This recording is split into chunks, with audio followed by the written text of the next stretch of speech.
Assalamualaikum warahmatullahi wabarakatuh.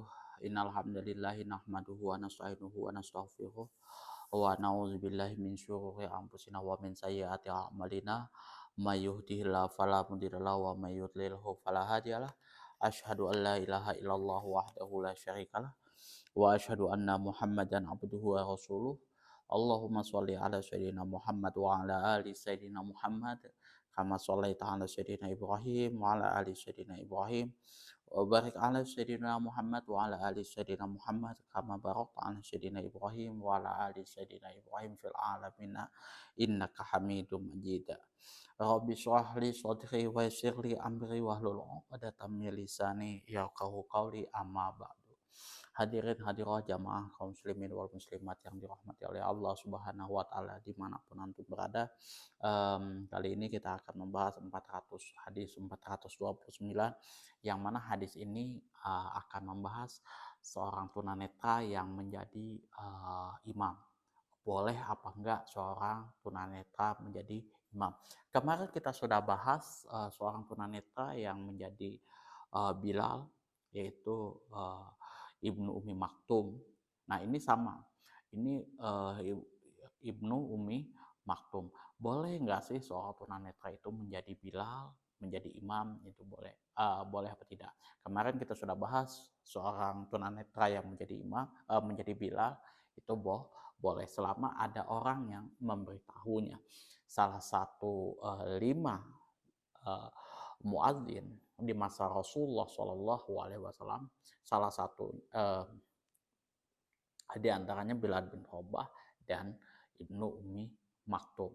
Dan beliau ini juga menjadi imam pengganti Rasulullah Shallallahu Alaihi Wasallam sebanyak 13 kali di Madinah. Nanti kita akan bahas hadisnya.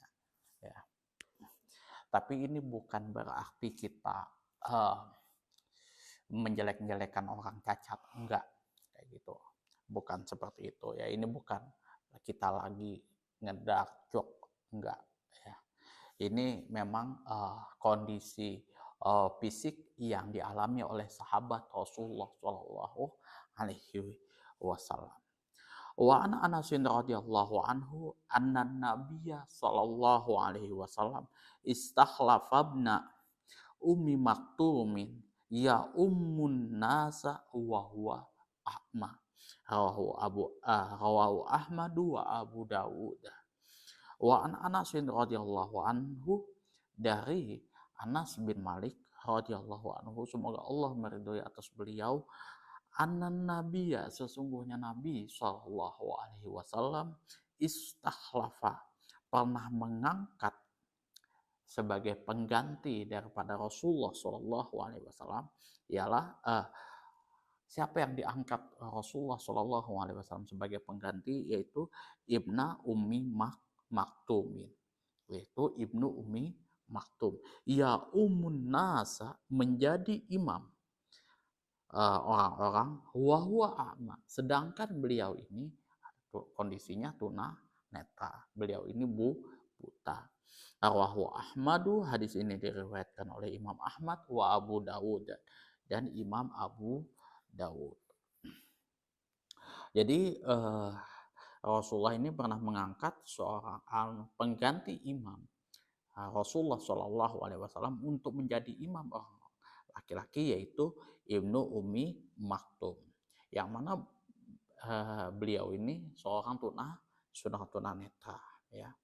Nah, makna keseluruhannya adalah orang tunanetra itu boleh menjadi imam dan hukumnya tidak makruh apabila ia dapat menjaga dirinya dari najis dan memelihara etika serta hukum-hukum sholat. Jadi dia pakaiannya bersih, tidak ada najis di situ, dan dia bisa memelihara kesehariannya di situ, maka dia boleh menjadi imam dan hukumnya tidak makruh. Tetapi apabila dia tidak menyandang predikat tersebut, ya kotor, jorok kayak gitu kan, nggak terurus lah kayak gitu, maka keimamannya, dia menjadi imam bagi kita tersebut, hukumnya adalah makruh.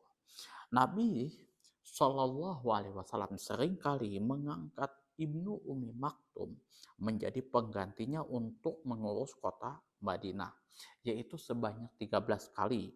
Ibnu Umi Maktum ini menjadi khalifah Nabi SAW dalam sholat dan dalam hal-hal yang lain. Ya. Khalifah di sini pengganti Rasulullah SAW. Ya. Bukan yang khalifah slogan orang sekarang. Ya. Khalifah takbir. Bukan itu. Bukan itu. Khalifah itu pengganti Rasulullah SAW dari istakhlafa yastakhlifu.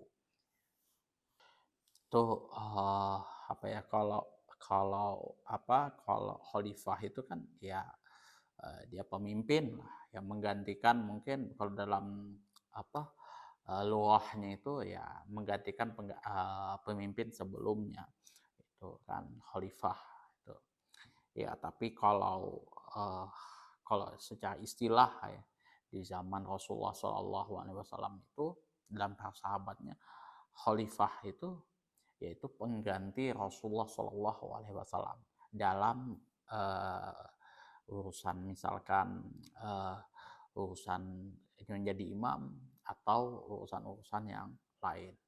Jadi disuruh ini, kemudian disuruh jadi imam dan lain sebagainya.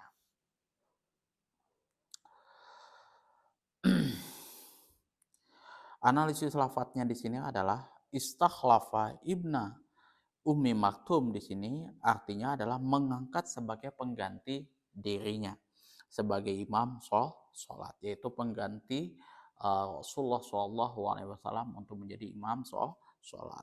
Jumlah pengangkatan yang dilakukan oleh Nabi SAW kepada Ummi Maktum ini, Ibnu Ummi Maktum ini sebanyak 13 kali, yaitu ketika Nabi berangkat ke medan perang Abwa, perang Buat, perang Asyirah, perang dan perang mengejar Khus ibnu Jabir, kemudian di sini perang Sawiq, perang Wadafan, perang Gotofan, kemudian perang Uhud, perang Hamraul Asad, perang Najran, perang Zatul Riqa, kemudian perang Badar, dan ketika beliau keluar dari Madinah untuk menunaikan haji wada. Jadi sebanyak 13 kali Ibnu Umi Maktum ini diperintah menjadi khalifah, ya, pengganti Rasulullah SAW menjadi imam dan hal-hal yang lain.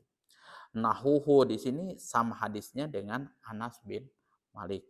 Di dalam kitab Al-Awsat karangan Al-Imam Tabrani telah meriwayatkan hadis berikut ini melalui Sayyidah Aisyah yang telah menceritakan istakhlafan Nabi sallallahu alaihi wasallam ibna Ummi Maktumin alal Madinah marotaini ya ummun nasa.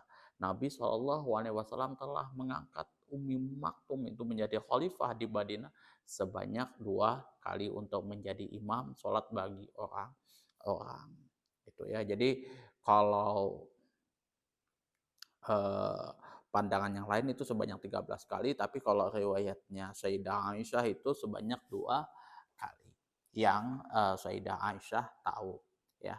Kemudian fikih hadisnya adalah seorang tunanetra boleh menjadi imam, ya. Imam Syafi'i di sini mengatakan bahwa hal tersebut tidak ada perbedaan antara orang tunanetra dan orang yang sehat, karena masing-masing memiliki keutamaan sendiri. Keutamaan seorang tunanetra ialah dia tidak melihat hal-hal yang melalaikannya. Sedangkan keutamaan orang yang sehat ialah ia dapat melihat dan menghindari najis. Itu. Ia dapat menghindari najis. Ya, kalau orang yang sehat dan orang yang tunanetra itu punya keutamaan masing-masing, ya. Kalau orang yang tunanetra itu ya dia terhindar dari hal-hal yang melalaikan ibadahnya, ya, seperti itu ya. Ya kayak contohnya cewek-cewek TikTok, ya kan.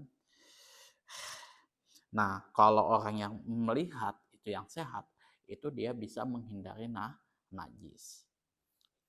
Itu orang yang sehat itu punya 2 keutamaan. Jumhur ulama mengatakan bahwa orang yang melihat lebih utama menjadi imam. Ya, jadi kalau ada orang yang sehat, jasmani dan rohaninya, mampu melihat itu lebih utama untuk menjadi imam.